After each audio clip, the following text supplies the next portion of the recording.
reprodução de uma tradição oral anterior, né? Oracular, ou tradição dos pais ali, né, da igreja, né? Isso é interessante notar. Por quê? Porque debate, né, já algumas crenças, por exemplo, de que o credo niceno, né, foi o Constantino que sedimentou, né, ou vaticinou a divindade de Cristo, a virgindade de Maria, né, outros elementos assim, né? E não é isso. Por quê? Porque esses elementos eles já estão presentes na história da igreja antes e em Nicéia eles só são reconhecidos como dogmáticos, né? Mas eles já pertenciam à tradição anteriormente a ela. Isso é bem importante porque desmonta algumas narrativas. Cara, isso que você falou aí, Zé, já tem muita gente dentro da própria igreja aí, principalmente dessa galera que não estuda aí, do coach, ensinando, que quem deu a Bíblia para nós foi o Constantino.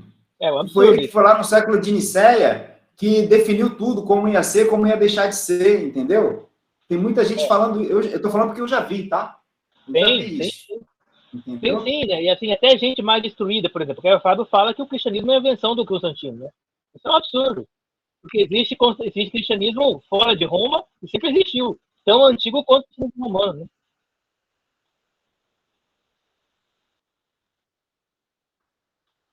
Sim. Isso não é verdade, né? É verdade. É só estudar a história para você ver, né, que tá lá na história, né? Antes mesmo do Concílio de Nicéia, os livros do Novo Testamento já estavam circulando, não tinha, vamos dizer assim, não tinha um cânon fechado, né? Mas já tinha um cânon não, já tinha um grupo de livros que eram universalmente lidos ali, né? Naquela região. Cara, só começou a questionar, começaram a aparecer essas heresias aí. Perfeito, né? Então você vê que o cristianismo ele só vai estabelecer doutrina e dogma em função da heresia. Ele não chega assim, não, vamos agora aqui regular tudo. Não, não é assim. Na medida em que a coisa vai acontecendo, né, eles vão resolvendo questões. E isso, em tese, deveria ser até hoje, né? Que é o princípio da reforma. Igreja reformada, sempre reformando, né? Ou seja, você tem desafios modernos que a igreja tem que dar respostas modernas aos desafios modernos. Né? Claro que essas respostas são interligáveis com as respostas anteriores, né? Como uma grande tradição, né? Um grande fluxo, né? Mas é sempre em função de uma novidade. Não é, por exemplo, agora nós precisamos fazer, de fato, uma apologia contrária à teologia do coach. Por quê? Porque é uma heresia moderna, né? E por ser uma heresia moderna, é preciso defender a fé dessa heresia moderna. E assim de outras que vão aparecendo por aí, né? Só que no mundo moderno não pega bem fazer apologia, né? Então aí ninguém faz nada e aí a coisa vai tomando conta, né? Zac, mas por exemplo, um nome aí que até a gente fala da coragem dele, né? De combater aí, de botar realmente a cara ali para ser exposto, o Silas Malafaia, né? Tá se unindo também a pessoas que pregam coach. Pois é, né? Mas não é que se unindo. Malafaia foi cooptado, tirou o bigode e ficou fraco. Ele tá fazendo uma... Então, que eu não vejo ele. Eu só vejo ele quando dá algo na mídia, ele vai e combate, entendeu? Tô falando... Eu vejo só coisa assim dele, de 3 minutos. Eu não assisto ele. É que geralmente eu vejo que ele assim, assiste ele com bigode, depois assiste ele sem bigode. Aí tu vai entender a diferença. Mas ele escolhe...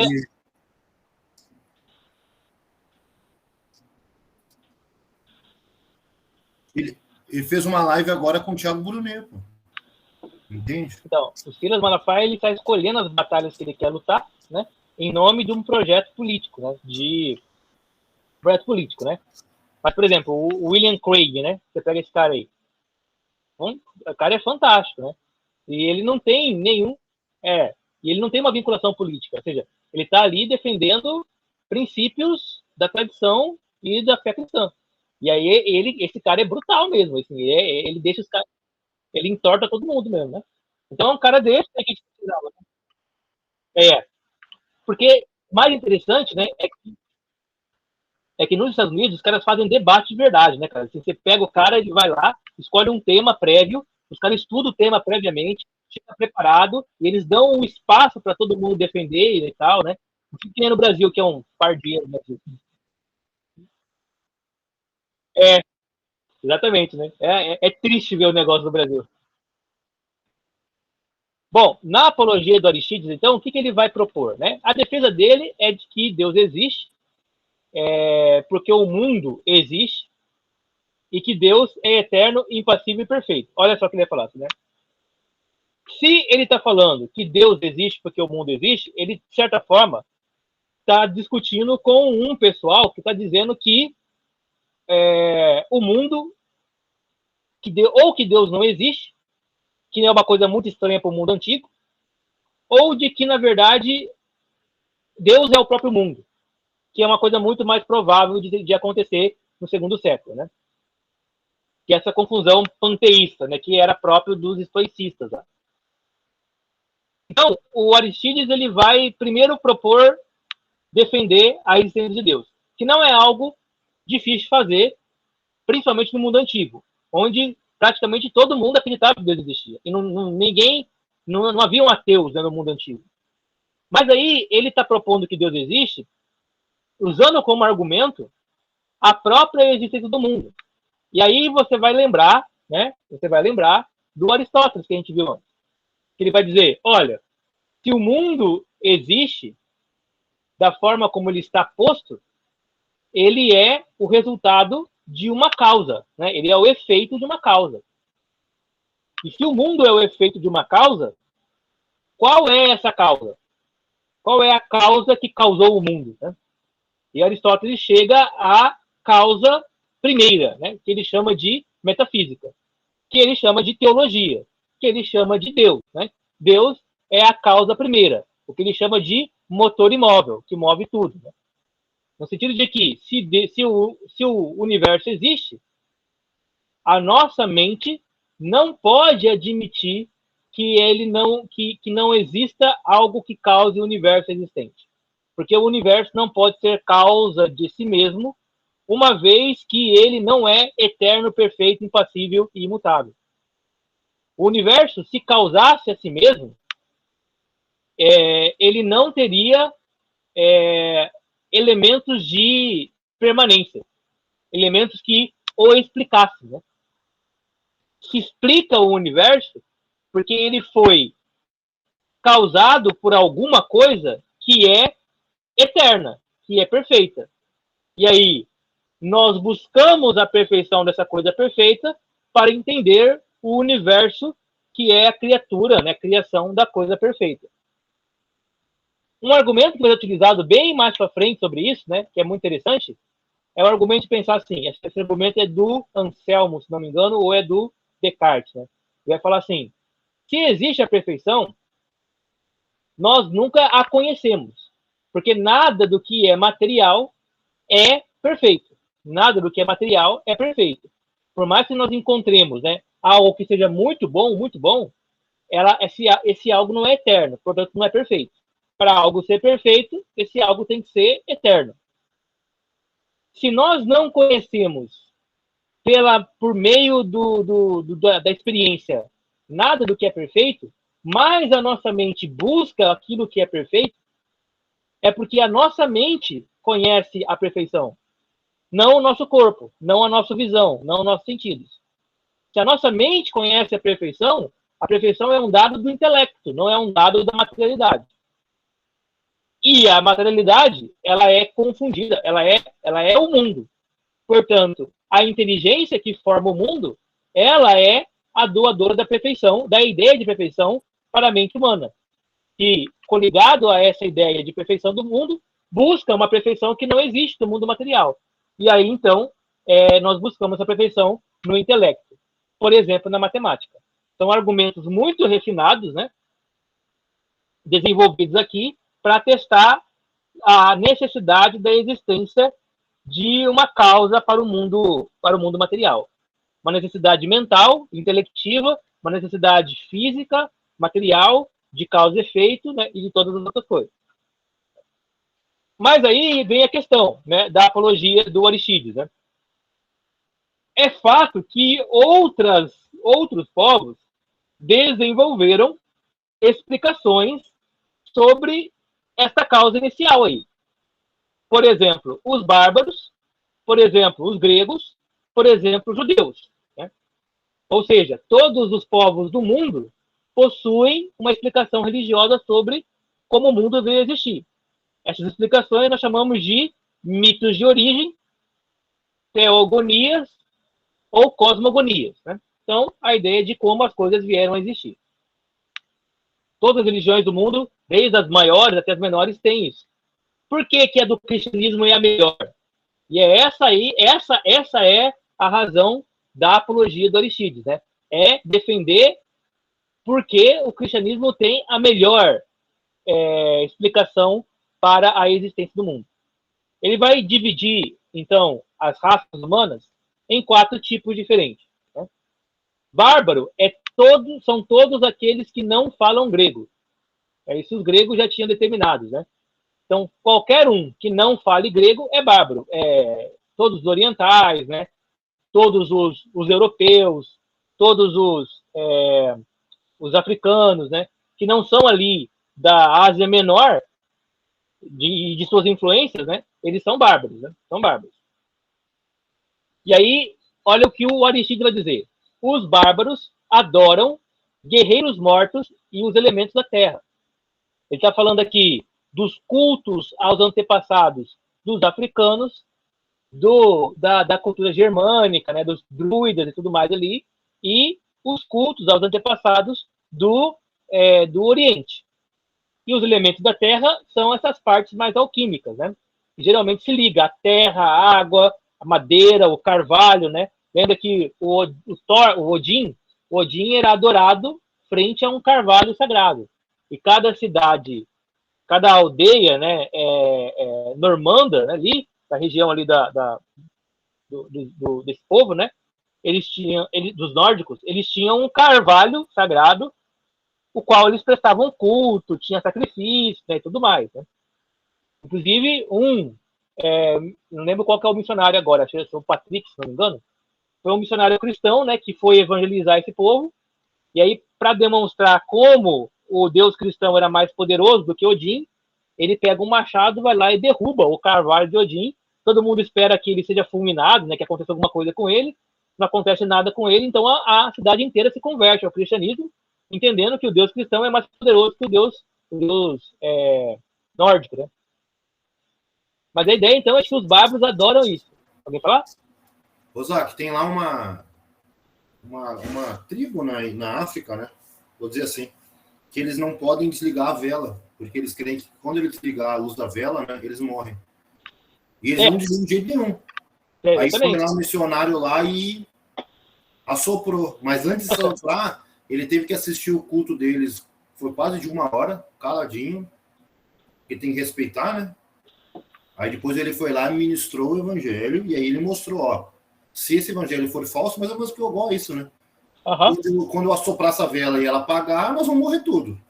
Mas se eu tô pregando o Deus verdadeiro, a gente vai permanecer vivos. E eles aceitaram ele apagar, porque... E aí testaram, né? Aí não tem como, né? Porque... então são essas coisas que acontecem, né? Então, assim, isso aí é muito comum, acontece em muitas cidades, né? E aí que Posso contar a diferença? Acaba aí que eu vou contar a experiência pessoal, então. Não, eu só ia falar que aí que está um elemento importantíssimo do cristianismo, não vincular Deus a imagem alguma, né? Porque assim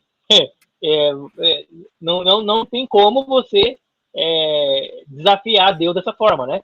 Porque toda vez que você tem um ídolo, esse ídolo é desafiado dessa mesma maneira, né? Você vai lá e quebra o ídolo, você vai lá e ofende o ídolo, né? E como não há nenhuma reação por parte do ídolo, aí você tem a questão, né? Tem desconstrução, né, da crença. Mas o cristianismo não, Deus invisível, né? E um Deus inefável. Então, é mais fácil você defendê-lo, apesar de ser mais difícil de adorar um Deus que é assim desse jeito, né? Abstrato, né? É mais fácil adorar um Deus que é uma imagem do que adorar um Deus que é apenas uma abstração, né? Pode falar, Breno. Cara, e isso que eu vou contar agora é uma experiência pessoal, tá? Eu morava na roça, no interior, no meio do mato, né? Ou seja, 6 horas, deu 6 horas, tá tudo escuro, você só vê mato. E minha avó era católica romana, daquelas assim que, cara, entendeu? Da ponta do cabelo até a unha, entendeu? Sabia todos os santos. A parte que eu gostava disso era aquela dia de santo tal, ninguém trabalhava. Então, como tinha dia de muito santo, era essa parte que eu gostava. Mas a ideia é a seguinte, nesses muitos eclipses lunares que tem aí, né? Um eclipse lunar em que a Lua parece que vai desaparecendo, sabe? Sim. Em um desses eclipses, hoje eu sei, entendeu? A minha avó disse que aquilo ali era que a Lua estava morrendo e que nós teríamos de acordar a Lua, porque se nós não fizéssemos, nós íamos morrer também. E aí, sabe que nós passamos a noite toda acordado, madrugada dentro acordado, fazendo sabe o quê? Barulho. Era tudo moleque. Barulho, batendo em panela, o meu avô com a espingarda dando tiro para cima, entendeu? Para não deixar a Lua apagar, porque se ela apagasse, nós estávamos ferrados. Que coisa doideira, né, velho? Isso aí provavelmente é alguma crença indígena, né? Que a sua avó misturou. Eu passei por isso, tá? Não estou dizendo que é uma história que eu ouvi contar, não. Eu estava lá batendo nas panelas, entendeu? Meu avô atirando, minha avó lá gritando, entendeu? E a gente tudo com medo, porque ele ia morrer. A gente tudo com medo, pô. Moleque, a gente vai morrer, lascou-se. Porque o treino muda, a gente faz um negócio que o treino não acontece nada lá. Muito interessante. Só um pouquinho que eu vou fechar aqui que tá chovendo. Tá chegando aqui a chuva. Chegou aí? Tá chegando. Então é isso, né? Ou seja, os bárbaros, então, adoram guerreiros mortos, né? Os elementos da terra. Essa questão da adoração, né, dos antepassados, ela é muito comum. Né? Muito comum. Já os gregos, dirá o Aristides, né? Eles adoram vários deuses, né? E qual é o problema desses vários deuses? Fundamental. É que eles são deuses imorais. Lembra que os deuses gregos, né? Eu sempre costumo dizer isso, né? Eles são quantitativamente superiores aos homens, é porque eles vivem muito e tal, né? Eles são, assim, mais poderosos, né? Mas eles são qualitativamente iguais aos homens. Ou seja, a qualidade moral dos deuses é a mesma dos homens, né? É a mesma coisa.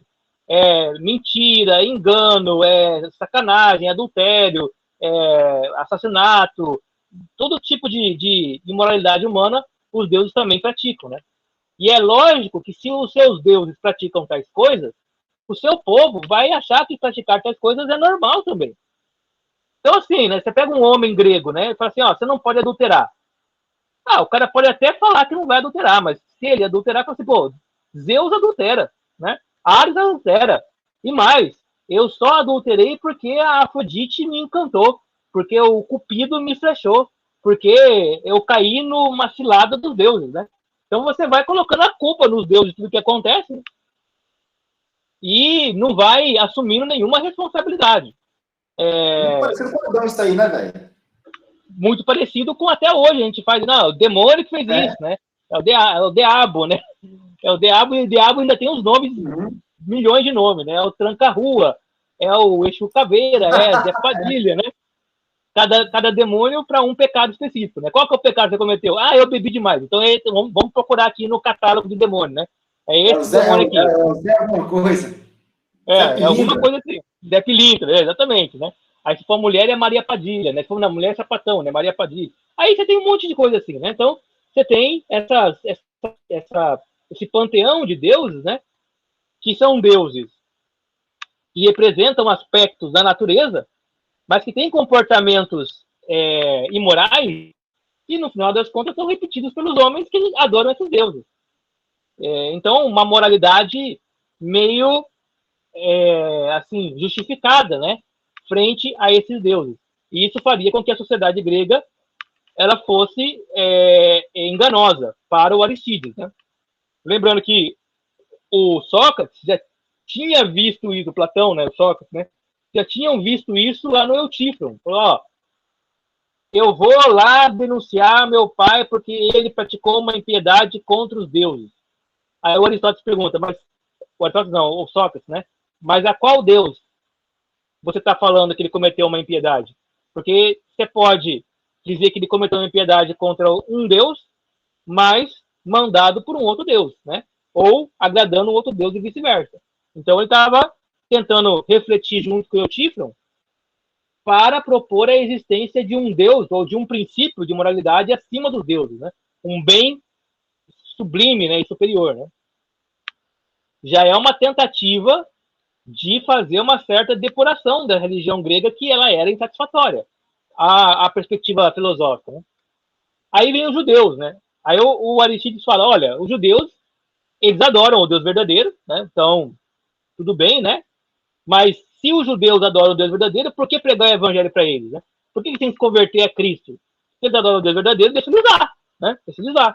E se eu quiser virar judeu ou virar cristão, dá na mesma.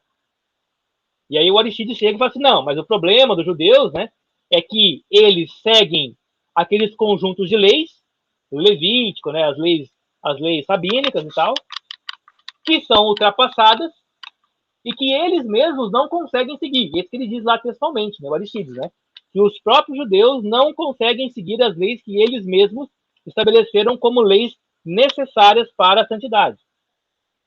O que faz com que o caminho que o judaísmo propõe para agradar a Deus seja um caminho impossível. Impossível por quê? Porque uma vez que eu não consigo cumprir as leis, eu nunca consigo agradar esse Deus, e portanto Deus me deu leis para que eu não, para impedir que eu me chegasse perto a ele, né? Para impedir que eu fosse amado por Deus. Eu não posso ser amado por Deus porque eu sou contra as leis de Deus, e eu não posso seguir a lei de Deus porque elas são impossíveis para me seguir. E aí ele cita, né, o sábado, né, a circuncisão, né, ou a regra dietética de carne e tudo mais. E além disso, ele fala que os judeus, pelo menos na perspectiva dele, né, perspectiva grega, daquela região, dizendo que os judeus adoravam o anjo. Aí você pega e fala assim, mas não está na Bíblia judaica isso, né?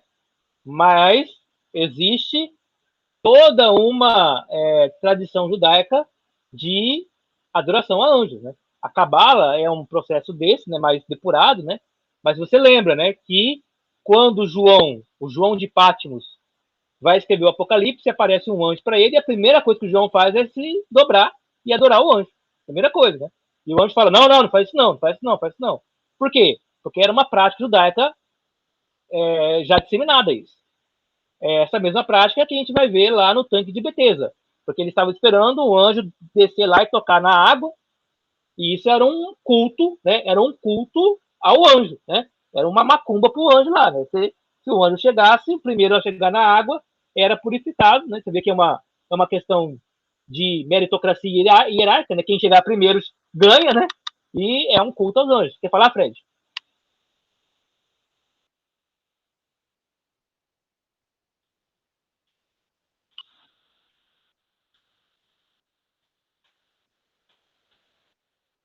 Exatamente. O fariseu não acreditava em anjo, nem em vida após a morte, né? O fariseu, nada disso, né? Por quê? Porque ele achava que isso era uma corrupção do judaísmo original, né? Naquela época, diz ali, os mais puros judeus eram os saduceus, que eram ligados ao templo, eram mais elitizados, né? E tudo mais, né? O fariseu era muito mais popular, né?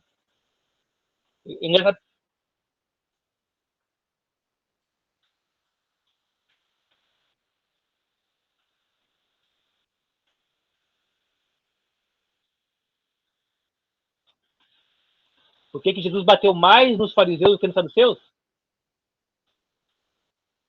Porque os fariseus... exatamente.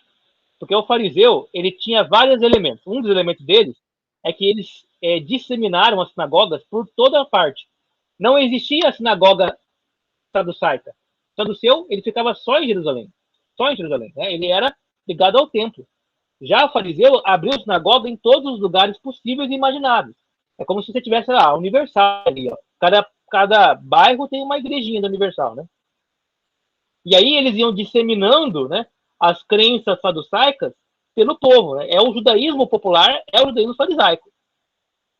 E Jesus, ele se parece muito com o fariseu, no sentido das crenças. As crenças de Jesus são muito próximas das crenças farisaicas. Só que o fariseu, ele tem toda aquela questão do rito, das leis, das regras, que Jesus não admite como caminho de salvação, porque ele acha, ele defende que essas regras, elas não são possíveis de serem praticadas. Né? Então ele fala assim, ó, vocês, fariseus, colocam sobre o ombro das pessoas um jugo, né, um peso que vocês não conseguem carregar. Vocês dizem que os outros devem ser desta forma para controlar, para dominar a vida dos outros. Por isso que o fardo dele é leve e suave, né? O jugo dele é leve e suave. Por quê? Porque ele não veio para colocar regras, assim, então, eram tantas regras, né? Tantas regras, que você estava cometendo pecado sem saber, de tanta regra que você tinha, né? Quando Jesus resume as regras a duas, ele consegue fazer com que você possa intuir o que alguma coisa é pecado ou não, olhando para a coisa em si, e não tendo que buscar um doutor, né, um mestre, um escriba lá, né, para poder te dizer se é pecado ou não. Porque o fariseu tinha isso, lista de pecado, né? O que Jesus propõe não é uma lista de pecado, né? Ele propõe um princípio que você vai utilizar para julgar todos os pecados possíveis. O que é pecado para Jesus? Qualquer coisa que não seja um ato consciente e deliberado de amor ao próximo. Isso é pecado. Como princípio, esse pecado, esse princípio não pode gerar regra. Não há uma regra. Por quê? Porque a cada situação, o princípio terá que ser reaplicado para poder derivar o comportamento correto. Então, por exemplo, o pai deve amar o filho. Ok, mas isso pode significar que o pai tem que sustentar o filho em determinado sentido, em determinado momento, situação, ou que o pai tem que expulsar o filho de casa. E aí, qual dos dois é a regra que o pai tem que seguir? Não há regra, o que é o princípio. E esse é o ponto que Jesus levanta. O que há no cristianismo, o que há nos evangelhos, são princípios, não são regras. Diferente daquilo que o Paulo vai fazer. O Paulo vai fazer lista. A lista dos pecados é essa aqui, ó. Pá, pá, pá, pá, pá, pá. E aí o Paulo já começa a ir por um caminho mais curto, vamos dizer assim. Ele não está degenerando nada. Ele está falando assim, ó, esses pecados aqui, essa lista aqui de pecados, são pecados contra o amor. Tá certo? O problema é que, sem o princípio, o pecado por si mesmo ele não tem sentido, né? Não provocará divisão, porfia, né? Mas peraí, se o cara tá vindo aqui e tá falando, sei lá, né, tá falando um evangelho estranho, você tem que dividir com o cara, você tem que chegar lá e não permitir que esse cara fale livremente. Você tem que causar contenda, você tem que causar guerra ali. Por quê? Porque você está lutando pelo princípio, né? Então o cara vai destruir o princípio em nome, e você vai ficar olhando, né? Bobão em nome da não contenda, né? Deu para entender mais ou menos, né? Assim, a ideia, né? A crítica dos fariseus é especificamente porque o fariseu ele está disputando o mesmo público que Jesus estava disputando, o mesmo espaço. Os saduceus não disputavam esse espaço. Os saduceus não estavam nem aí para isso tudo, né? Era uma religião de elite, né? Não é uma religião de público, de povo, né? Tá. Zac, então, em falar em autoridade, então, se o apóstolo Paulo fosse saduceu, ele teria mais autoridade, então. Não, porque ele não teria a influência que ele tem como fariseu. Porque o fariseu, ele tem muita influência porque ele tem muito apoio popular, né? O fariseu, ele não tem muita influência, por quê? Porque, imagine assim, ó, o fariseu, hoje, né, seria como se fosse um influenciador digital, um youtuber, né, da vida, né? Enquanto que um saduceu seria um acadêmico lá da universidade. Qual que o povão escuta mais? O youtuber, né? É youtuber, né? Por mais que esse cara do youtuber seja menos inteligente, né? Tenha menos repertório, né, tal, ele é mais popular, né? Por isso ele tem mais poder político. Entendi.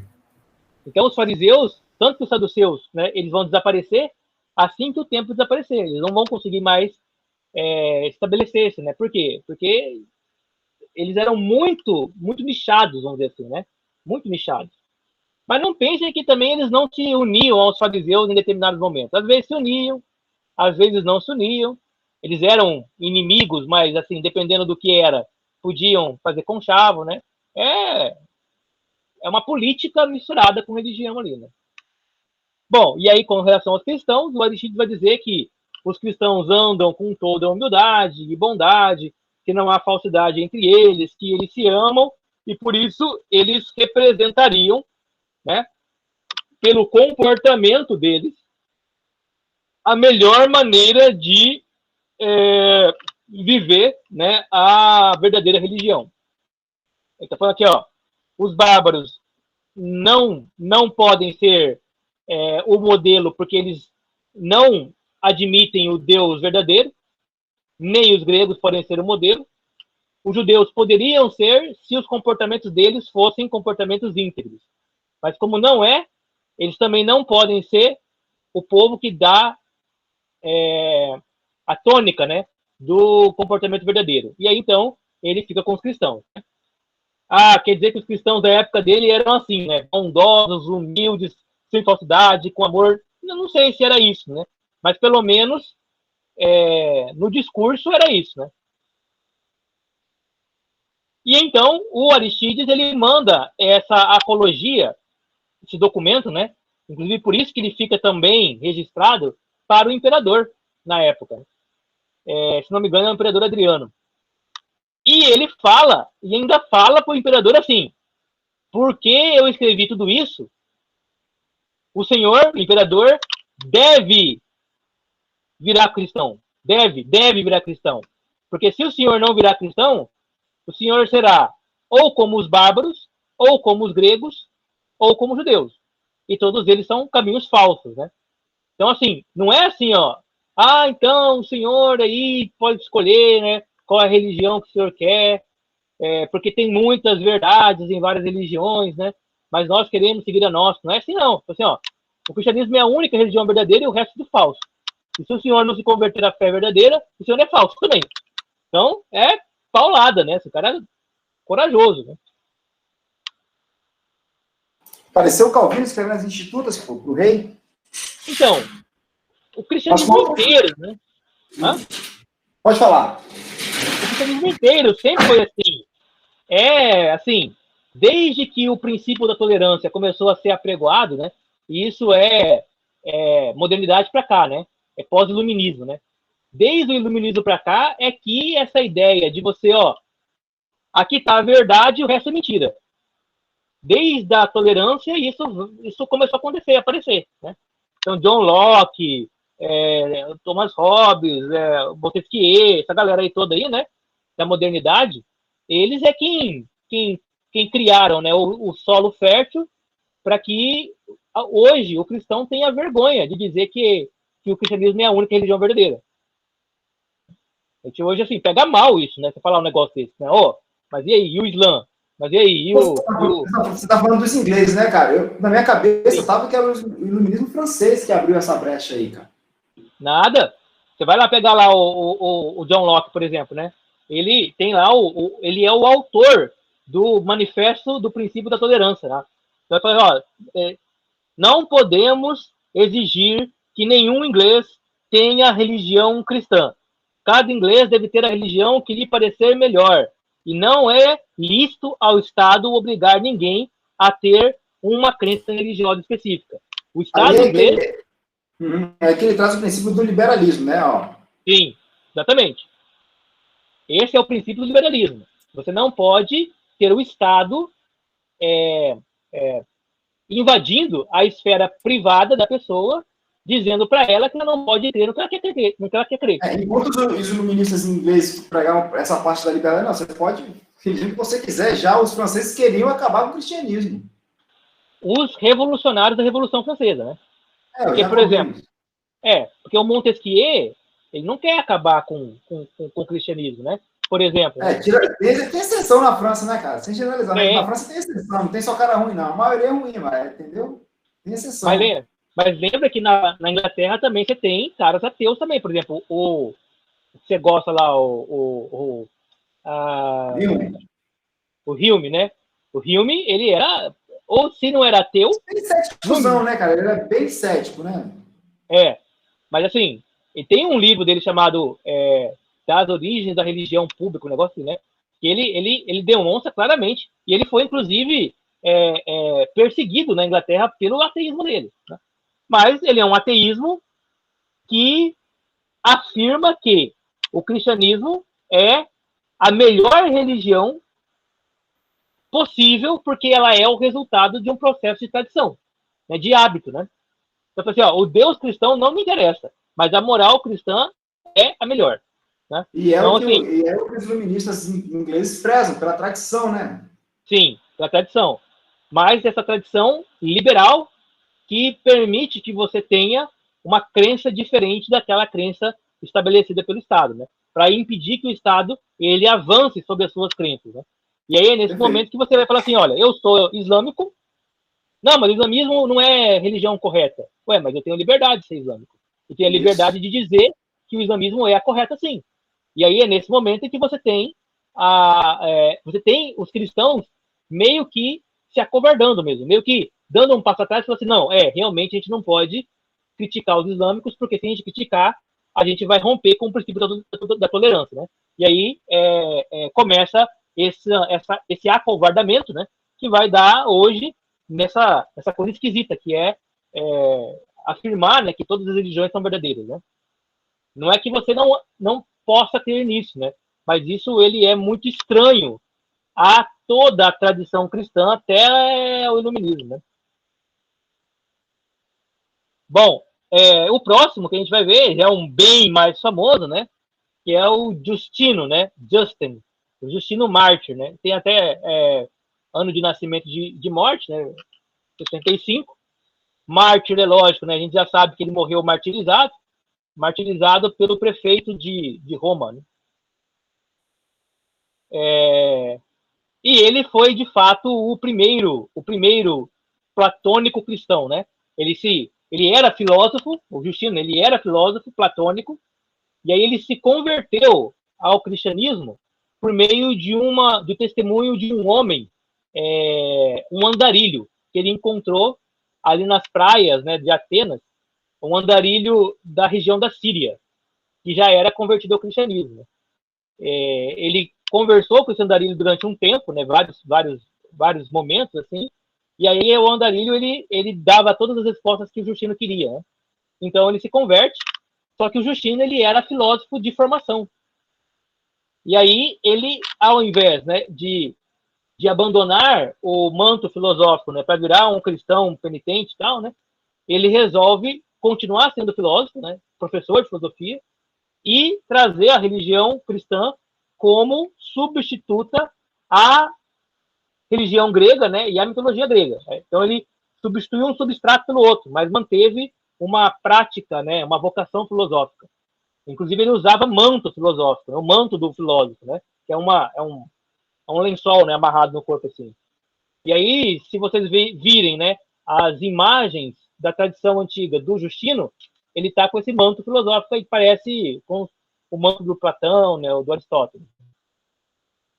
Ele escreveu 2 obras, né, 2 apologias, e escreveu um diálogo, aí vendo, né, como que ele é discípulo, né, como ele é influenciado pelo Platão, né, um diálogo onde o Justino ele está dialogando com um cara chamado Trifão, que é uma espécie de catecúmeno. Né? Ele vai ali ensinar para o Trifão, né, os elementos fundamentais do cristianismo, por meio de diálogo. E aí ele vai ter vários embates, né, ali com a religião imperial romana e, em determinado momento de perseguição, ele vai ser condenado e morto por decapitação. Né? Fala do Justino. Quando ainda era discípulo de Platão, aqui, claro, né, ele não conheceu Platão, porque ele morreu há muito tempo, né, mas platônico, né? Eu ouvia as acusações dirigidas contra os cristãos, mas, vendo-os intrépidos diante da morte e diante daquilo que os homens mais temem, aprendi que era impossível que eles vivessem no mal. Né? Esse é um dos argumentos mais interessantes assim dessa fase do cristianismo, né? É a ideia de que o cristianismo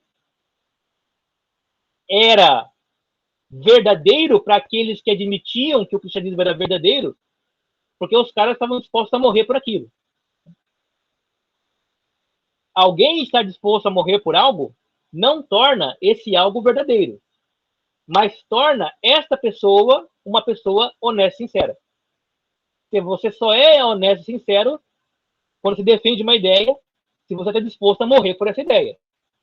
Se no momento que colocarem uma arma na sua cabeça, você mudar de ideia, quer dizer que você não tinha apego nenhum à verdade. Você só tinha um apego ao debate, ao diálogo, da coisa toda, né? É por isso que a gente não vai usar isso como um argumento, né, para dizer que o que os cristãos falavam era verdade. Mas você vai usar isso como argumento para dizer que aquilo que os cristãos acreditavam, eles acreditavam com toda a sinceridade do coração. Porque ninguém morre se não tiver essa sinceridade. Tá vendo esse negócio da Ucrânia aí, né? O presidente da Ucrânia ficou lá, né? Que você falou no começo da aula, lá, né, Leno? Ele ficou lá. Ou seja, ele acredita na Ucrânia. Ele acredita no que ele está falando. Porque se ele não acreditasse, ele era o primeiro a vazar, né? E quantas países, né, não foram invadidos, e o primeiro a fugir foi o líder do país, né? Você vê que ele não tinha nenhum apego, nenhum patriotismo, né? Nenhum apego àquilo que ele apegoava ali como princípio. Então, esse argumento, né? O argumento do mártir, né? Um argumento muito potente, né? Das apologias cristãs do primeiro século, ele é pela primeira vez formulado pelo Justino, né? As ideias dos mártires, né? Que o Ortega y Gasset, que é um filósofo ateu, né, espanhol, né, bem recente, né? Ele vai chamar de ideia dos náufragos, né? O Olavo, inclusive, citava várias vezes, né? As ideias que realmente valem a pena é aquela ideia em que o náufrago pensa pela última vez antes de morrer. Todas as crenças, todas as juras, né? Todas as paixões do náufrago vão indo embora na medida em que a esperança de vida vai embora também, né? No naufrágio, né? Aquele último pensamento que ficou antes de morrer era esse o pensamento que fazia todo o sentido, né? Se for raiva, se for amor, se for vingança, se for piedade, qualquer outra coisa.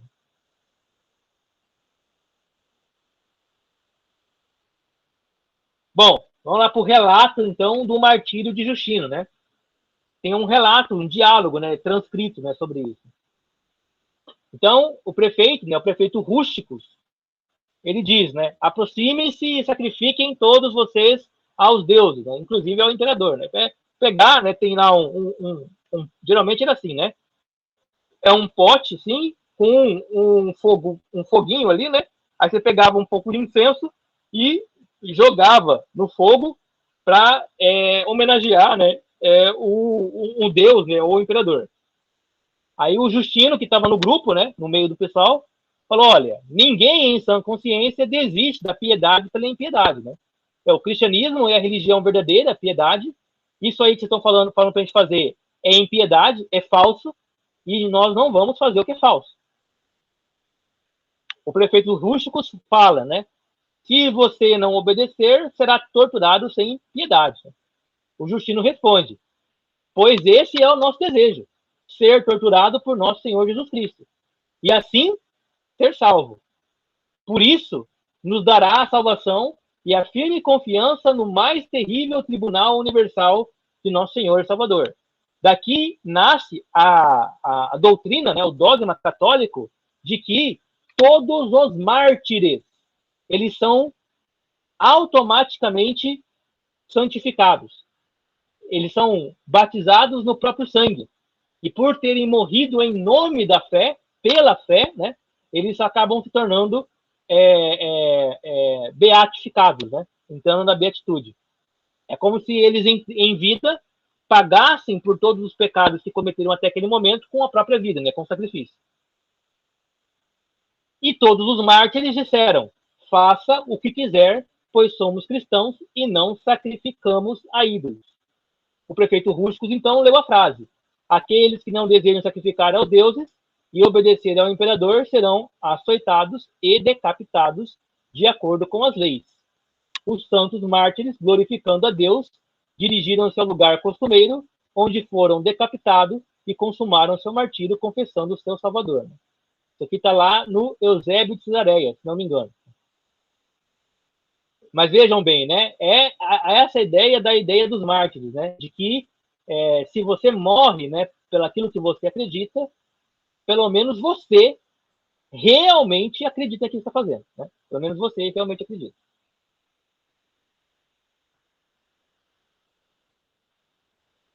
Bom, o que o Justino faz, então, nas apologias dele para defender a fé cristã frente à religião pagã grega, né? A religião imperial. Então ele vai dizer, ó, a doutrina de Platão, isso aqui é a fala do próprio Justino, né? A doutrina de Platão não é incompatível com a de Cristo. Não é incompatível. Mas não se casa perfeitamente com ela. Não mais que as dos outros, dos estoicos, dos poetas e dos escritores. Então, o que o Justino está falando? Que se você lê os mitos gregos, os poetas gregos, escritores gregos, historiadores gregos, os filósofos gregos, você vai encontrar elementos que se casam com o cristianismo e elementos que não se casam. Esses elementos que se casam são verdadeira revelação natural para aqueles pagãos, né, que são lá os gregos. Né? Os elementos que não se casam são os traços de paganismo, que devem ser depurados com a admissão da revelação cristã. Então, a revelação cristã vem para duas coisas nesse sentido. Vem para afirmar aquilo que é verdadeiro nessas tradições e para retirar aquilo que é falso. Cada uma delas, né, dos estoicos, do platonismo, dos poetas, dos escritores, né, cada uma delas viu do verbo divino, né, do logos divino, que estava disseminado no mundo, ou pelo mundo, aquilo que estava em relação com a sua natureza, chegando desse modo a expressar uma verdade parcial. Mas, à medida que se contradizem nos pontos fundamentais, fundamental aqui é na doutrina cristã, né, mostram que não estão de posse de uma ciência infalível e de um conhecimento irrefutável. Tudo aquilo que ensinaram com veracidade pertence a nós cristãos. Com efeito, depois de Deus, nós adoramos e amamos o Logos, nascido de Deus, eterno e inefável, porque ele se fez homem por nós, para curar-nos dos nossos males, tomando-os sobre si. Os escritores puderam ver a verdade de modo obscuro. Os escritores aqui são os gregos, né? Graças à semente do Logos que neles foi depositada. Essa semente do Logos, ela é um conceito filosófico do Justino. Ela é chamada de Logos espermáticos, que depois vai ser retomada pelos filósofos de Alexandria. O que é o Logos espermáticos? Né? É a ideia de que se o mundo foi criado por Deus e pelo Logos, o Logos deixou pistas de si mesmo no mundo, ou seja, verdades. E onde quer que você encontre verdades em qualquer lugar do mundo, você encontrou um vestígio, um rastro do Logos. Isso vai levar o Clemente de Alexandria a dizer: onde está, se Cristo é a verdade, né? Jesus é a verdade. E onde a verdade está, ali é Cristo. Não importa onde ela estiver.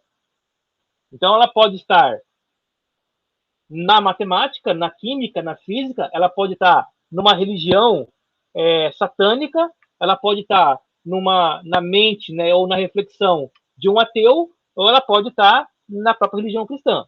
Onde quer que a verdade esteja, ali é Cristo. E é natural que o oposto equipolar seja correto, né? Onde está a mentira, ali não está Cristo, mas está o demônio, né? Satanás. Então, esse é o princípio chamado de logos espermáticos, razão pela qual a gente pode ouvir, ler e assistir qualquer obra cultural de qualquer momento histórico, sem nenhum problema de corromper a alma, né? Por quê? Porque em qualquer uma dessas obras é possível que você encontre lá o logos espermáticos. Né? Posso, sei lá, né, ouvir música secular, né? Lógico que pode, né? Porque nela está o logos espermáticos. Onde que está? Na harmonia, na melodia, na confluência de acordes, nas verdades ditas na poesia. Ah, eu posso, então, sei lá, ler um livro, né, satânico, né, um livro de bruxaria, de feitiçaria. Você pode, e pode, inclusive, encontrar Cristo lá, porque pode ter verdade lá dentro, né? Mesmo em meio a um monte de coisa complicada, né? A igreja, ela vai admitir isso no primeiro momento, né? Mas na medida em que a igreja vai ganhando cada vez mais poder, ela vai cada vez mais ficando rígida, né? Com relação ao que você pode ou não pode ler e estudar, né? É o que você vai ter, por exemplo, naquele romance famoso do Humberto Eco, né? O Nome da Rosa. Inclusive é livro, é filme também, né? Em que o conhecimento ele se torna pecado, né? Conhecimento dos livros, né? E aí você tem lá uma biblioteca, né, de um monastério, onde os monges começam a aparecer mortos, né? E aí o Papa manda lá um monge para poder investigar o que está acontecendo. E aí ele descobre que um monge lá, ele envenenava as páginas dos livros, né? E elas ficavam coladas, né? Então, quando o monge ia lá para folhear o livro, ele tinha que passar o dedo na boca, né, na língua, né? E folhear a página, né? E aí ele ia se envenenando, né? E depois ele morria. E é claro que ele só fazia isso com os livros que eram livros proibidos, né? O index proibitório, né? Livros que não eram para ser lidos, né? Ou divulgados, ou publicados. Então, esse é um pensamento, assim, medieval, né? Que era uma tentativa da igreja proteger as pessoas, né? Do conhecimento, porque o conhecimento poderia levá-las para longe da verdadeira fé, né? Mas, enfim, né? E o Justino estava defendendo aqui. Bom, então aí há uma doutrina do Logos, né? Como eu disse para vocês, né? O Logos espermáticos, né? E nessa discussão do Justino, ele vai utilizar um conceito estoico chamado logos proferido, que também foi utilizado por Philon. A gente viu isso na penúltima aula, né? O que é o logos proferido, né? Então, o Philon acreditava, né, que Deus, né, é o criador de todas as coisas, né? Mas que Deus cria tudo por meio do logos, né, por meio da inteligência. Por isso que o mundo ele é inteligível, né? E esse logo de Deus ele é proferido, né, por Deus para poder criar as coisas, né? Claro que ele está lendo o livro de Gênesis e está vendo que Deus disse haja, haja, haja, portanto ele está bem relacionado, né, imbricado ali com o pensamento judaico. Agora, o Philon foi lido pelos cristãos, né? O Justino aqui, ele já leu o Philon, ele já está produzindo filosofia a partir do pensamento de Philon também. Sim.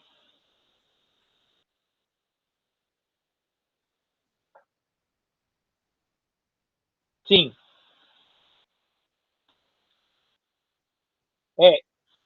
Palavra criadora, né? A palavra criativa, né? Sim, exatamente. Que é a palavra hebraica dabar, né? Dabar, né?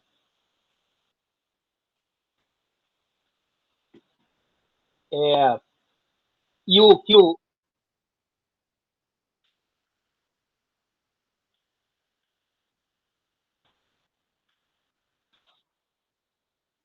sim, exatamente. Sim, exatamente. O homem é a imagem de Deus porque ele participa de elementos que são próprios da divindade, como o poder da criatividade. Na medida em que animais não possuem esse poder porque eles não passam, né, o aprendizado criativo para a próxima geração, né? Por exemplo, tem um macaco, ele pode ser criativo, né? Ele pode pegar e aprender sei lá, a comer com uma vareta, né? Aprender a comer com um talher, né? Mas os filhos desse macaco não aprenderão a mesma coisa. Eles terão que aprender sozinhos, né? Como a comer com aquele talher. Ele não pode ser ensinado pelo anterior. Isso é um dos elementos, né, que vai diferenciar a criatividade humana da criatividade dos animais. Os animais são muito criativos, só que a criatividade dos animais não é uma criatividade que é repassada para os demais como uma cultura, né? Ela é uma criatividade que nasce e morre no indivíduo. Ela não repassa. Tranquilo? Como princípio, antes de todas as criaturas, Deus gerou de si mesmo certa potência racional, lógica, que o Espírito Santo chama, ora, glória do Senhor, ora, sabedoria, ora, anjo, Deus, Senhor e Logos. Então, o que ele está falando aqui? Como princípio, antes de todas as criaturas, Deus gerou de si certa potência racional, que é Cristo. Então, ele está afirmando que Deus gerou Cristo. Lógico, se você olhando aqui, de cara, você está meio que pensando que talvez vai cair no arianismo isso aqui. E vai. E vai por quê? Porque o arianismo, ele vai pegar essa ideia de gerou e vai dizer, se Deus gerou, gerou em algum momento. Não gerou sempre, né? Mas gerou em algum momento. Portanto, no momento em que ele não existia, ele não poderia ser Deus. E a tradição vai ter que, né, o concílio niceno, né, vai ter que dar uma formulação para isso, colocando essa geração na eternidade, né? Eternamente gerado. Aí ele vai não negar o que Justino está fazendo, mas negar o que Ário concluiu. Mas a ideia de gerar vai trazer a ideia também da mesma substância, né? Certo. Da mesma substância. É uma outra defesa para esse tema, né? Gerado significa da mesma substância do Pai. Certo. Da mesma substância do Pai, consubstancial, né? Mas Isso. importante, né? Não sendo a mesma coisa que o Pai. E isso. Mantendo, né,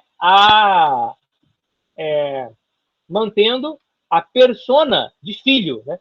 Porque se Jesus não é filho de Deus, não há necessidade de geração. É claro que aqui é figura de linguagem, é uma geração, né?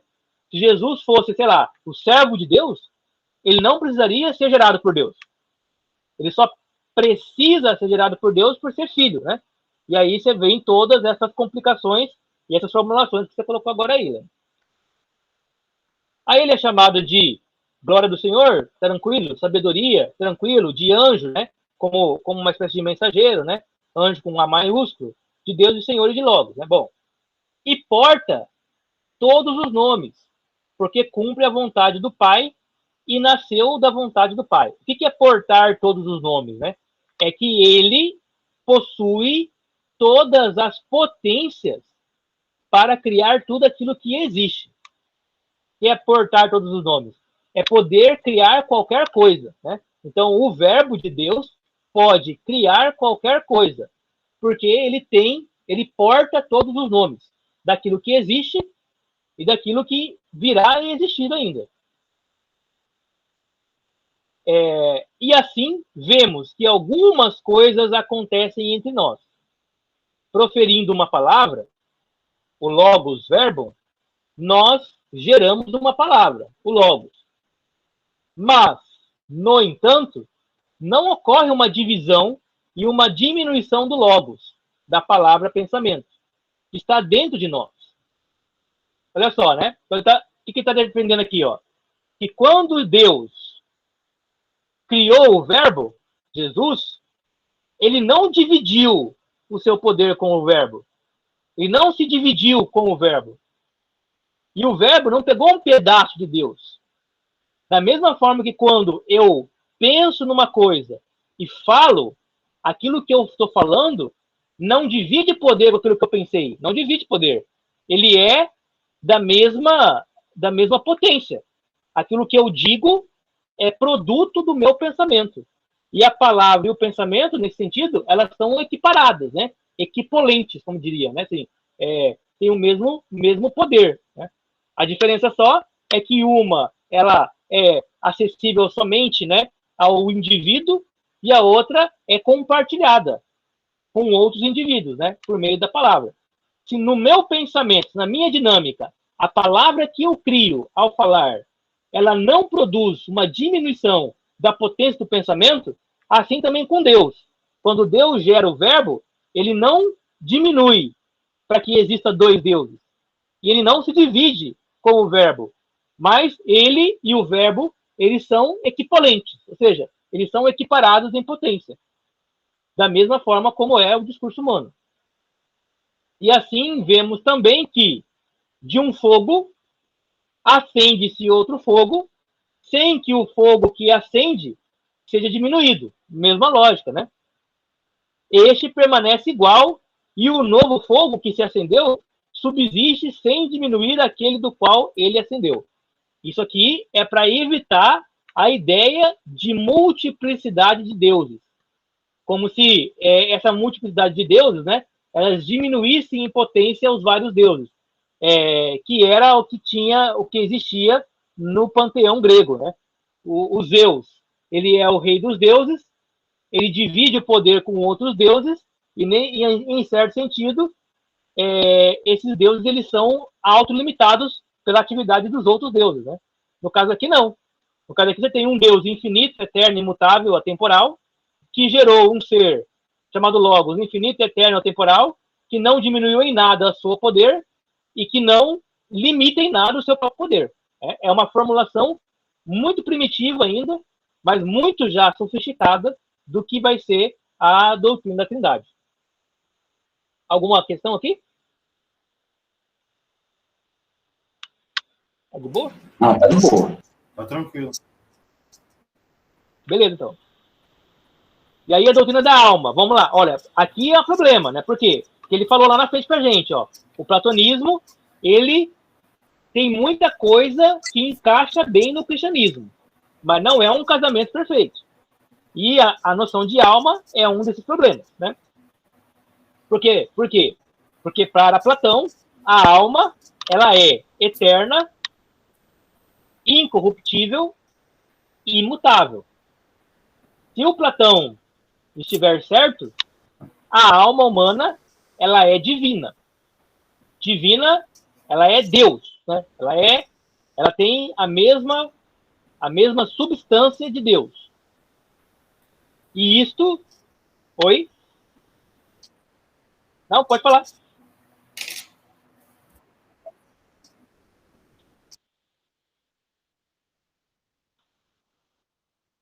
O Platão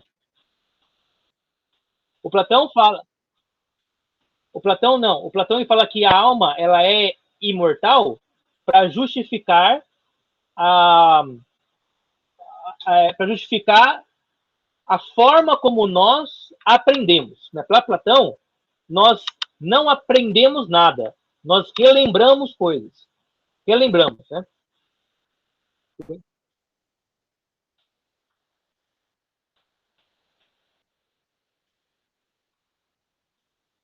Não, tudo bem, é o Platão mesmo, né? É os gregos, todos eles falam isso.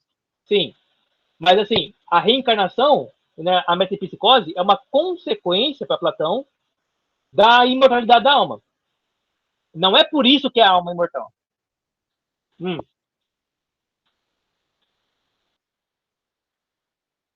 Certo, mas tem um problema maior. Se a alma morresse, o conhecimento que ela adquiriu também morreria com ela.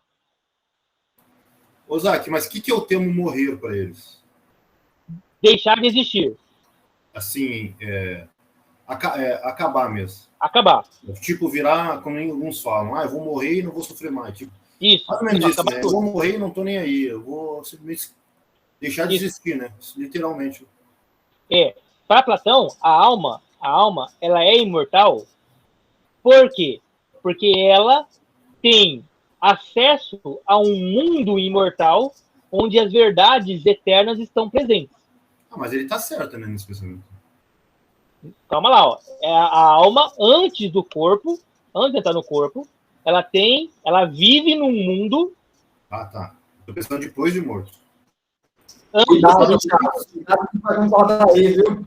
Ah, tá. Eu tenho que pensar no pré e no pós, então. E eu tô achando que ele tá falando pós-morte. Antes da alma...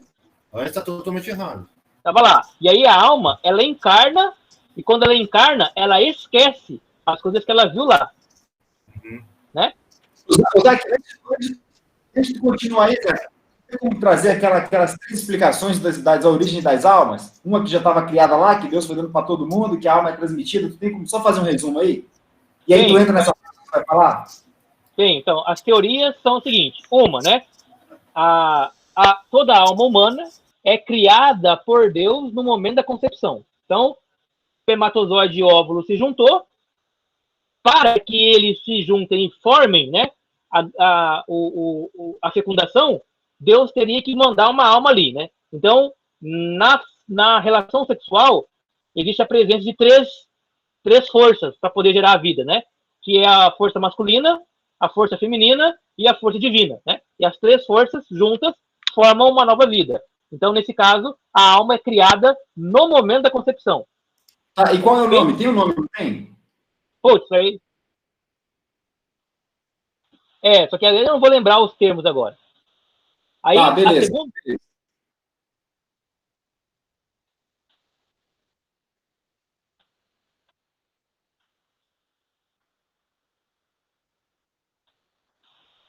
Tá, então olha só. Aí tem uma outra ideia, né, cristã também, de que Deus já criou todas as almas, e que na medida em que você há a concepção, as almas elas vão sendo introjetadas na concepção. Essa é a segunda. Que essa encaixa muito melhor com a doutrina platônica, inclusive, né? Então, por que você fala isso?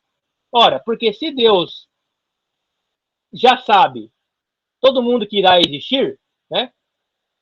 De certa forma, essas pessoas que irão existir já existem nele, na cabeça dele, na mente dele, né? E se elas existem nele, elas existem na eternidade já. Certo? Então, essas almas, elas somente encarnariam, né? Encarnariam para depois desencarnar e depois voltar na ressurreição. Mas elas estão lá estocadas, vamos dizer assim, né? Estocadas, né? Que é uma ideia também. Essa ideia ela não é muito popular, né? Mas é uma ideia da tradição cristã, né? E a ideia mais popular que eu falo assim, não, a que tem mais reverberação histórica no cristianismo, é a ideia de que a alma do indivíduo, a minha alma, ela é o resultado da ligação das almas dos meus antepassados.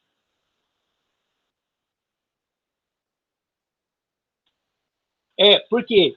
Porque desta forma você explica a linhagem do pecado original. Por que o pecado passa um para o outro? Né?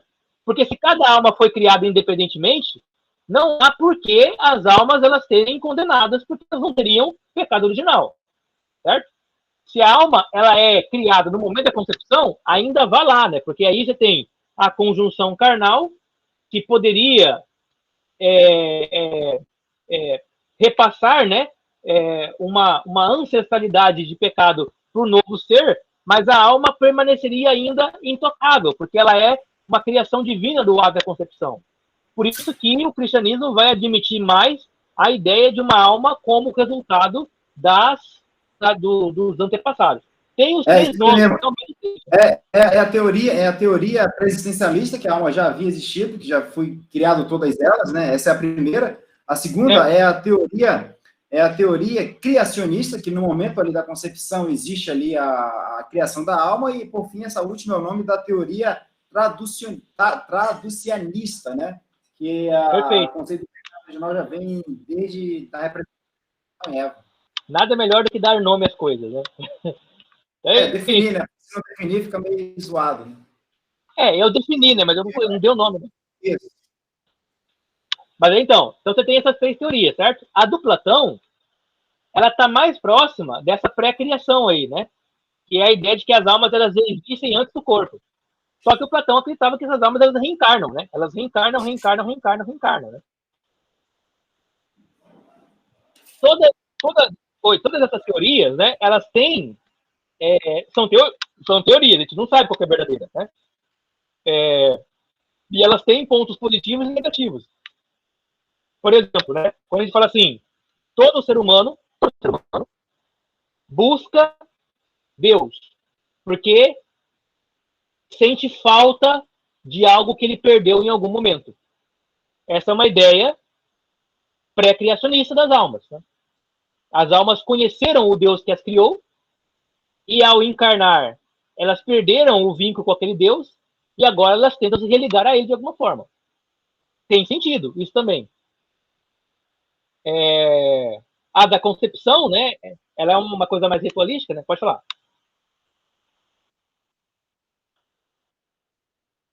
Tem sentido, né? A da concepção, ela é uma forma de você tornar o casamento, né, a concepção sagrada, né, pela presença divina, né? Então, ela é importante, interessante, né, porque ela meio que sacraliza, né, santifica o ato sexual, né? Dizendo, ó, o ato sexual é um ato tão santo que o próprio Deus participa dele junto com o casal. Né? Que é um negócio que a gente pensa hoje e foi, pô, esquisito isso, né? Mas que a gente acha que é esquisito por quê?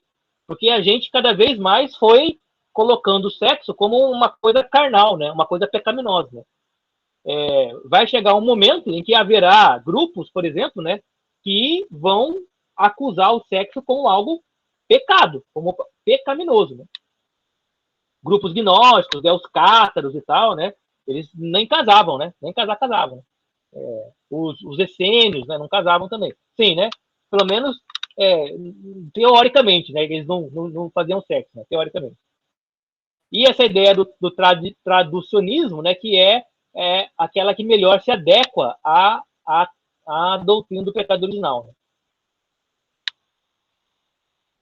Bom, no campo Platão, então, quando o Platão fala que a alma é eterna, o Platão está divinizando as almas. As almas são Deus. São Deus, né? E isso é contrário à fé cristã. De que Deus criou o primeiro homem e soprou nele a alma. Soprou nele, né, o Nefesh, né? E por isso ele criou aquela alma naquele momento, né, que ele criou Adão. E por isso essa alma, ela não compartilha em dignidade e substância aquilo que Deus é. Ela é inferior, criação. Né? Bom, o Justino, então, vai dar uma solução para esse problema, né, que é apresentado pelo Platão e que precisa agora ser reformulado no cristianismo. Ele vai dizer, tudo que existe fora de Deus é, por sua natureza, corruptível. Pode desaparecer e não mais existir. E nesse momento que ele falou isso, ele está dizendo, a alma não é imortal. Tudo que existe fora de Deus é, por sua natureza, corruptível e pode desaparecer. Portanto, todas as almas humanas, elas são mortais. Em princípio. Vamos lá. Apenas Deus não é gerado. É incorruptível. E é justamente por isso que é Deus. Ao passo que tudo que vem depois dele é gerado e corruptível. Daí a razão pela qual as almas não são divinas. E o ser humano não é divino. Então ele resolveu o problema aqui. Eis porque algumas almas morrem e são punidas. Se não fossem corruptíveis, não pecariam. E, portanto, não seriam punidas e não morreriam. A alma é vida. Ou tem vida. Se é vida, fará viver alguma outra coisa, ao invés de si mesma. Então, a alma é vida. Portanto, a função da alma é tornar vivo alguma coisa. A alma não é vida para si mesma. Ela é vida para outra coisa, para o corpo. Né? A alma é vida para o corpo. Ninguém nega que a alma vive. Se, portanto, vive sem ser ela própria a vida. Mas, olha só a palavra, participando da vida. O que significa isso? Agora você imagina assim, ó. Imagina um círculo que é Deus. A alma está dentro desse círculo. Esse círculo, que é Deus, nós chamamos de vida, com V maiúsculo. E nós dizemos que a alma é vida, com V minúsculo, porque ela está dentro do círculo do V maiúsculo. A alma humana, que é viva, ela é viva, pois participa da vida de Deus. Mas se não participar, ela morre. Se Deus tirar a alma de dentro do círculo, a alma morre. Por isso a alma pode ser mortal, se ela não tiver sustentabilidade dentro da ação divina. Essa ideia é uma ideia platônica, completamente platônica. Platão vai dizer, por exemplo, né, o que faz uma coisa ser bela, bonita?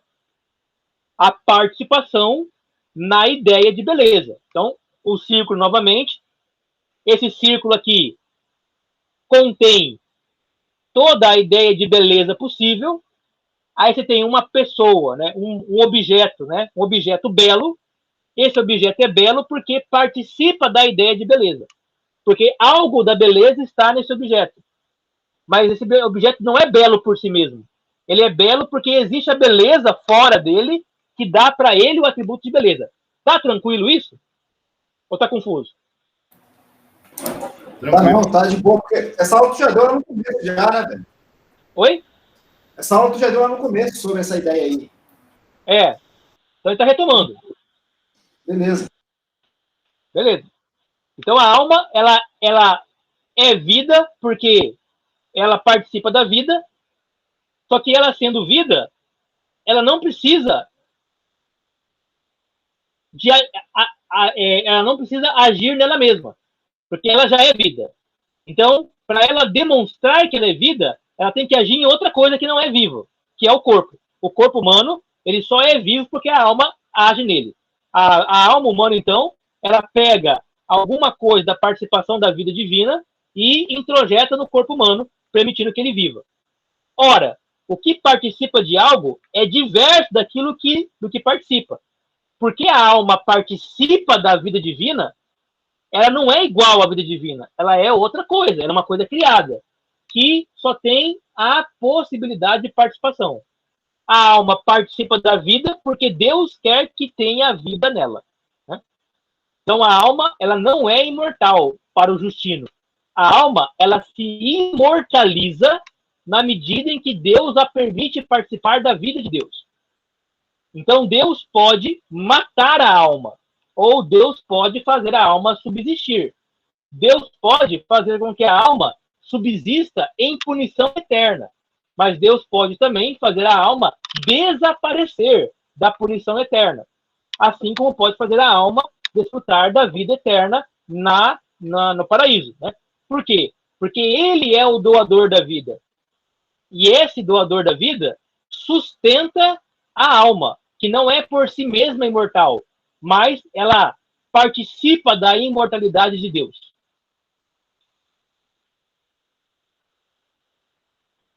Desta forma, o Justino está falando o quê? Né? Que o que forma um ser humano é essa junção de alma e corpo.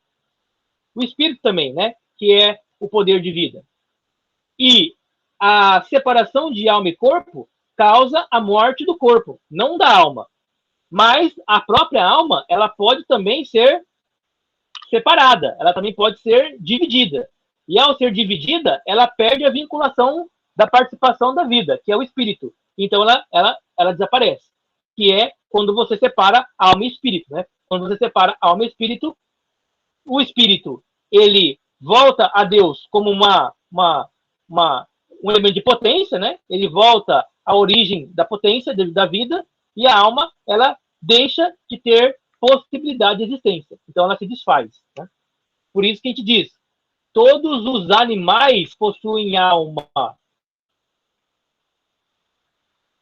mas a alma dos animais não está associada com o Espírito de Deus. Há um Espírito de Deus nos animais também. Mas quando esse animal morre, essa alma desse animal deixa de existir e esse Espírito, que é o fôlego divino, ele volta para a fonte. E o corpo degrada e desaparece também. No caso do ser humano, não. A alma humana, ela tem uma coligação com o espírito. Portanto, ela subsiste ao corpo, mas subsiste apenas porque Deus faz essa ligação permanecer unida entre alma e espírito.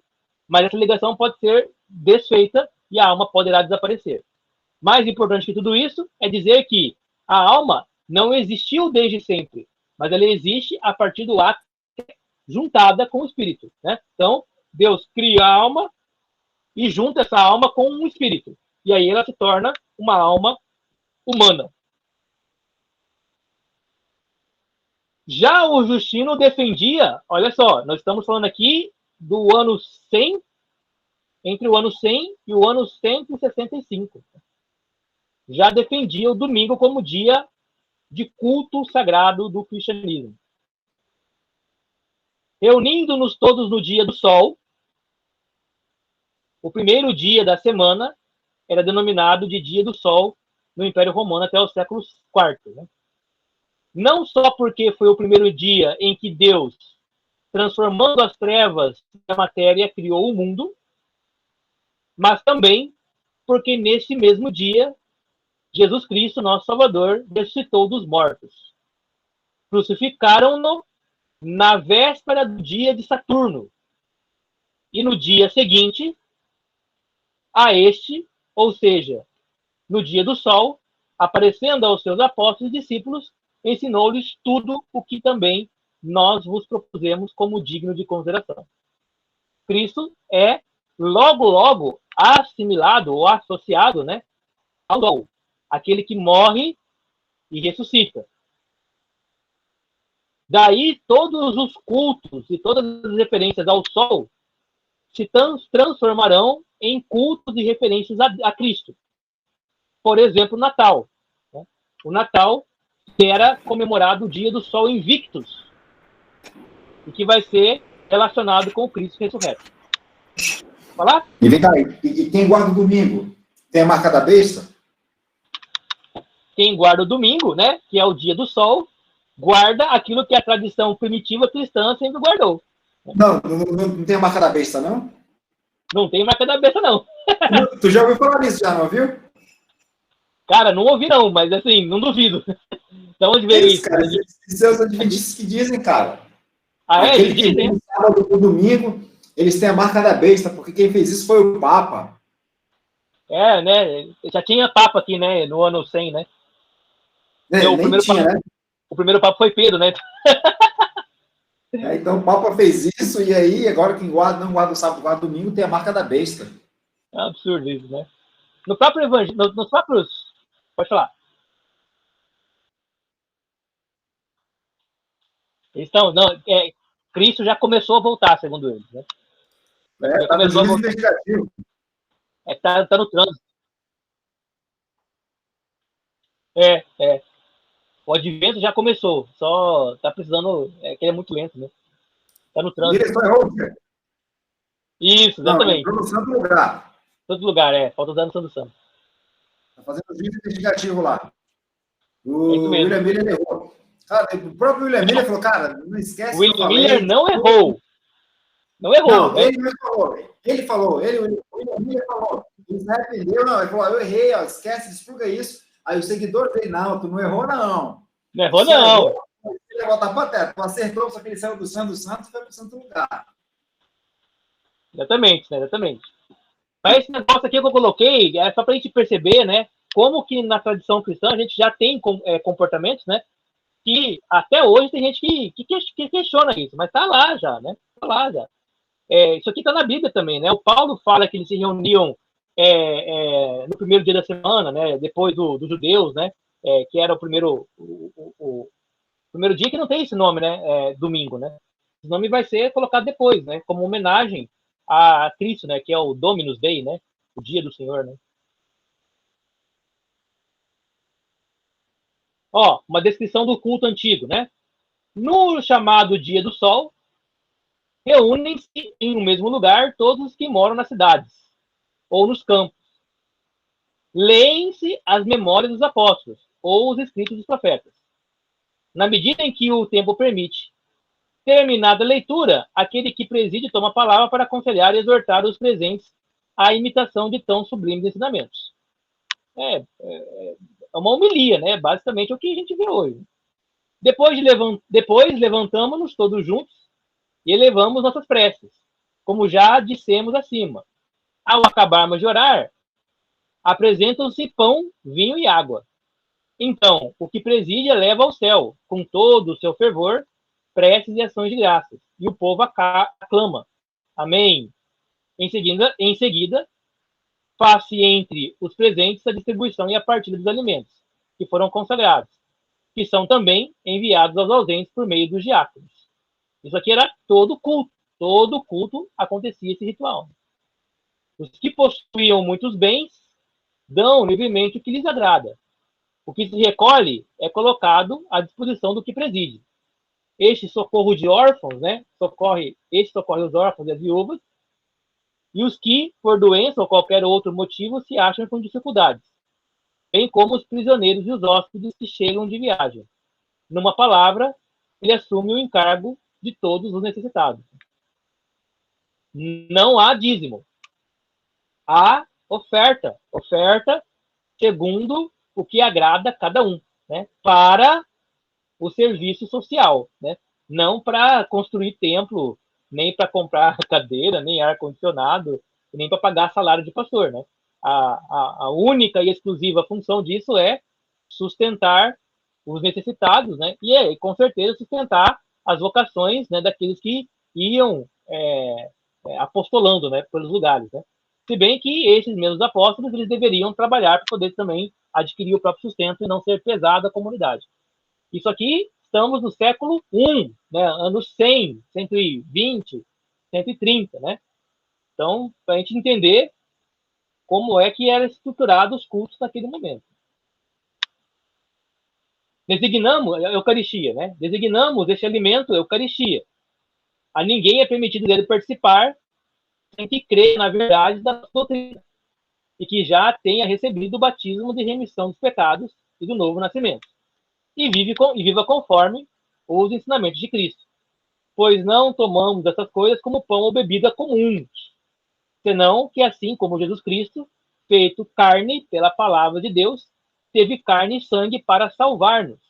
Assim também o alimento foi Eucaristia, ou seja, né, boa graça, né? É a carne e o sangue de Jesus encarnado. Assim nos ensinaram, né? Então, é um eco, né, daquilo que o Paulo falava lá, ó. Aquele que quer comer, né, participe, né, tal, examine a si mesmo e coma, né? Claro que aquela é uma catequese não para o incrédulo, né, mas para somente aqueles que são já da comunidade da fé, né, que é com quem você vai comer. Alguma questão do Justino, gente? Não, tá de boa. O Justino tá tranquilo. Beleza. Vamos ao próximo, então. O Tassiano, o Assírio. Tassiano foi um discípulo do Justino Mártir. Olha, ele é assírio, portanto ele não é grego. E não sendo grego, ele é considerado bárbaro. Ele abriu uma escola filosófica em Roma para combater os sofistas, né? Não é que os sofistas eles estavam indo contra o cristianismo, não. É que os sofistas eles são aqueles caras, né, que usam a habilidade retórica para poder ganhar dinheiro, né, convencendo todo mundo de qualquer coisa. O coach de hoje, pô. O coach, né? É o coach. O coach é o sofista de ontem, né? O coach é o sofista mal convertido. É isso aí. A obra principal do Tassiano é o Diatessaron, que é a primeira harmonia dos evangelhos, né? Porque na época do Tassiano, os evangelhos, às vezes, eles eram compostos num único documento, né? Num texto só, né? Não era separado, né? E essa composição num texto só o Tassiano foi um dos que deram forma, né, para essa composição, né, de juntar todos num texto só, né. E escreveu também um texto chamado Discurso aos Gregos, né, onde ele vai fazer a defesa da fé cristã frente à religião e à cultura pagã grega. O Tassiano, ele vai elogiar a Bíblia, principalmente o Antigo Testamento, dizendo que a Bíblia, é um livro de bárbaros.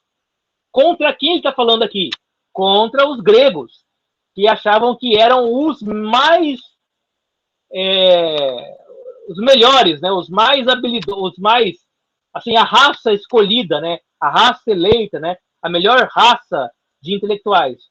O Tassiano, sendo assírio, ele já vai zombando dos gregos de cara. Ele falou assim, olha, o livro sagrado do cristianismo, a parte, né, foi escrito por povo bárbaro, não foi escrito por grego. Então, vocês que são gregos e cristãos, não deveriam se orgulhar de serem gregos, e sim orgulhar de serem cristãos. Porque ser grego não é mérito algum, uma vez que os autores do próprio texto sagrado não são gregos, são bárbaros, na verdade. Então, é uma engenhosa forma ali, né, de macetar os gregos sofistas, né? E ele foi expulso da igreja de Roma, né, o Tassiano, acusado de excesso de ascetismo. Né? Porque o Tassiano, ele caiu na ideia de que qualquer envolvimento corporal com qualquer prazer carnal, seja comida, bebida, sexo, descanso, era pecado. Né? Então é aquele negócio do excesso. Né? E aí ele ficava enchendo o saco da galera da igreja que tomava vinho, que comia banquete, que tinha lá, né, as imoralidades deles e tal, e aí expulsaram ele da igreja. Né? Não, você é muito chato, né? Muito puritano. Né? Isso vai fazer com que... Isso, é muito Caxias, né? Muito Caxias.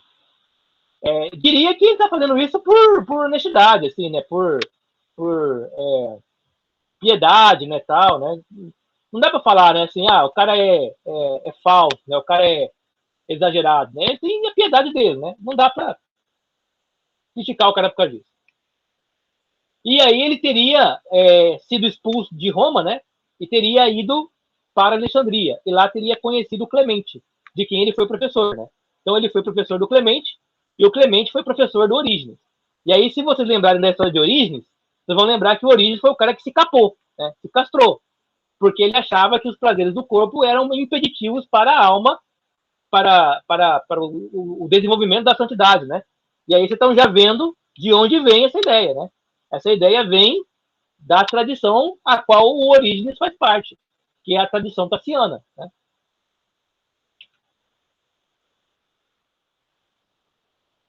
Bom, o Tassiano, então, vai desenvolver uma teologia da criação. Quer falar? Não?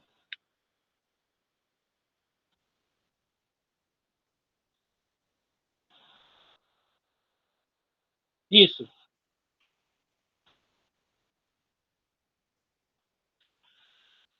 Sim, né? E o Clemente, ele provavelmente teve vários mestres ali, né? E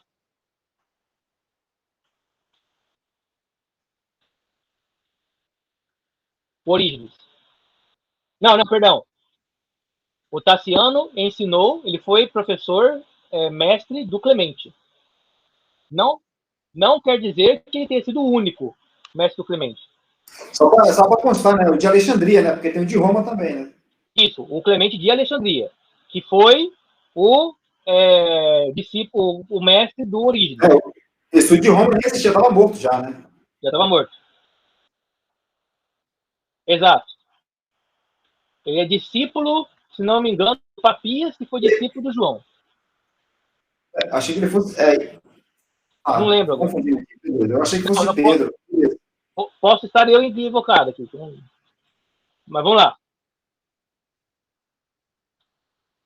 É isso mesmo, né?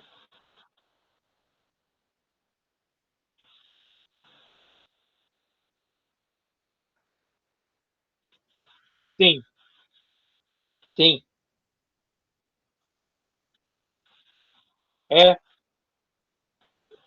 E havia trânsito, né? Eles estavam em movimento ali pela Ásia Menor ali, né? Então eles chegavam na cidade, né? A primeira coisa que eles faziam era encontrar os irmãos, né? Da cidade, né? E aí eles já entendiam, né, o que está acontecendo aqui e ia falando, ó, lá naquela outra cidade eles fazem assim, tem esses problemas, essas situações, né? Então ele vai trocando, né, de informações com os outros, né? Assim, o Santo Inácio, né, de Antioquia, né? O Clemente, o Papia, né? Todos esses pais da apostólica, o Policarpo, né? Esses caras, eles faziam isso, né? Eles eram pastores, né? De regiões inteiras, assim.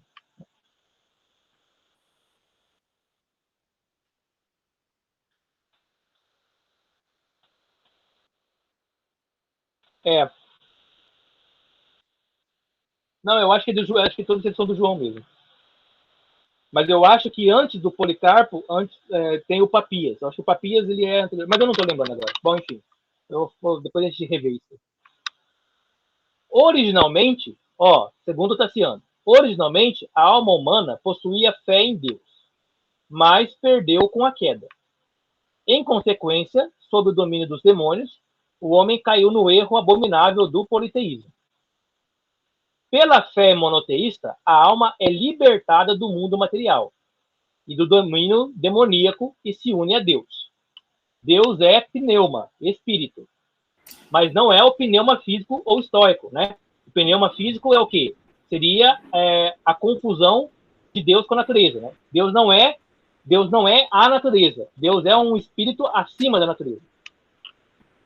Ele estava sozinho antes da criação, mas tinha dentro de si potencialmente toda a criação.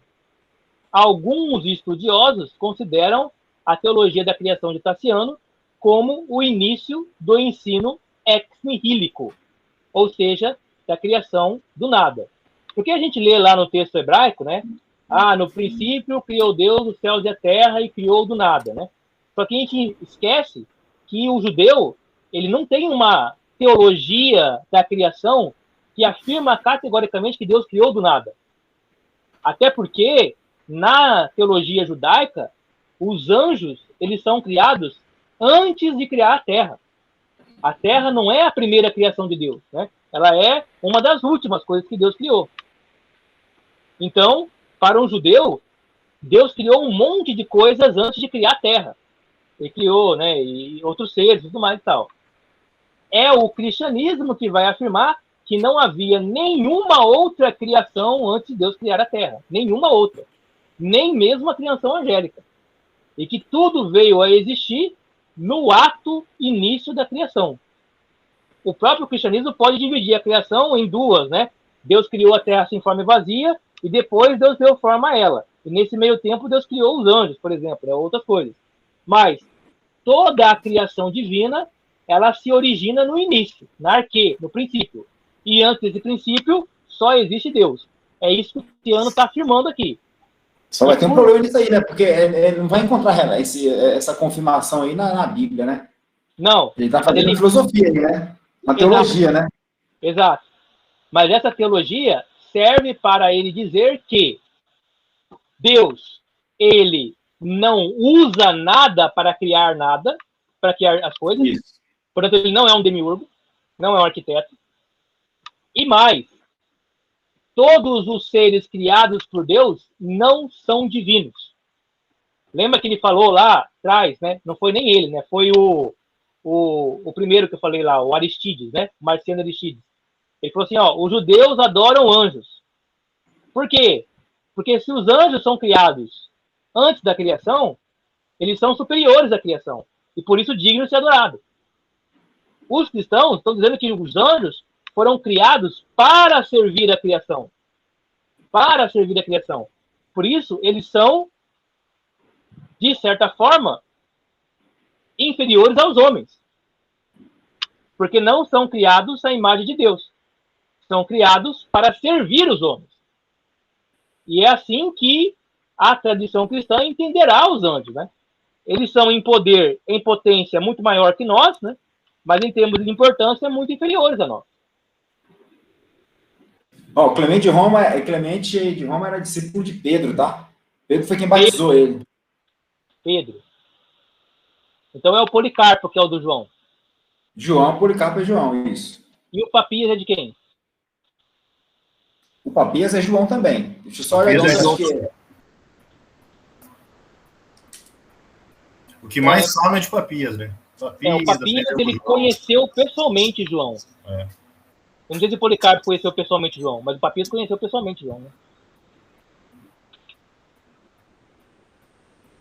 Doutrina do Pneuma Helicon. Vamos só terminar o Tassiano, daí a gente vai encerrando. Ó, o que é Helicon, né? Helicon é corpo, né? Hile, né? Corpo. Pneuma é espírito. Então, olha só o que o Tassiano vai dizer. A criação é penetrada pelo Pneuma Helicon, o espírito do mundo. Então, quem está falando? Tudo aquilo que foi criado por Deus sofre a agência, penetração do espírito. Tem espírito na pedra, tem espírito na montanha, tem espírito na nuvem, tem espírito na chuva, tem espírito no mato, tem espírito em tudo quanto é canto. Esse espírito é comum a anjos, estrelas, homens, animais e plantas. Este espírito do mundo é inferior ao pneuma divino e torna-se no homem a psique ou alma. De modo que, no lado material e em sua alma, o homem não difere essencialmente dos animais. Embora, ao mesmo tempo, ele seja chamado a uma união peculiar com o Espírito Divino, que o eleva acima dos animais. Lembra que eu falei? Todos os animais têm espírito. Todos os animais têm alma. Por quê? Porque sem a alma, o animal não anima, ele não se movimenta, ele não anda, não tem animação. E sem o espírito, não há vida na alma. Então, mas isso aí, o Tassiano chama de pneuma helicon, né? Ou a alma corpórea, né? A alma do mundo, né? Pneuma helicon. E ele está separando esse pneuma helicon de um outro pneuma, que é o pneuma agion, né? Pneuma, o Espírito Santo. E vai dizer, então, o homem, ele é criado com pneuma helicon, mas ele tem uma ligação, uma união peculiar. Peculiar é porque, diferente dos animais, né? Peculiar com o Espírito Divino, que faz com que ele seja um ser dotado de uma capacidade ou de uma potencialidade divina. Este Espírito é a imagem de Deus no homem. E a ele se deve a imortalidade do homem. O homem, ele não é imortal por natureza. Ele é imortal porque Deus uniu o espírito dele ao ser que ele criou. Portanto, não é da natureza do homem a imortalidade. A natureza do homem é a mortalidade, como todos os seres. Mas, ligados ao espírito, eles se transformam em seres imortais. Tá claro? Tá de boa. Boa? Papias era discípulo de Policarpo, e Policarpo de João. Ah, então eu troquei as bolas, né? Foi o Policarpo que conheceu o João e o Policarpo apresentou para o Papias. Assim, ele afirma que todas as coisas criadas, incluindo a alma, não são eternas. Isso é importante, tá? Está retomando o mesmo princípio que foi do Marciano e do Justino. Há uma preocupação aqui em não afirmar a imortalidade da alma por natureza. A alma não é imortal por natureza. Ela é ressuscitada por Deus juntamente com o corpo. O homem é composto de corpo, alma e espírito. O espírito é a imago Dei no homem, o espírito divino, unido peculiarmente ao espírito do homem. E o espírito é que torna o homem mortal em imortal. Por isso que os animais não são imortais. Não porque eles não são imortais, porque não existe uma vinculação do espírito com o animal. Mas existe uma vinculação do espírito com o homem, por isso que ele torna-se imortal. Então o homem torna-se imortal, não por natureza, mas por uma ação divina posterior. E aí a gente vai entrar no próximo aqui, que a gente vai ver na aula seguinte, porque já é 3 horas da tarde. 2 horas de aula? É.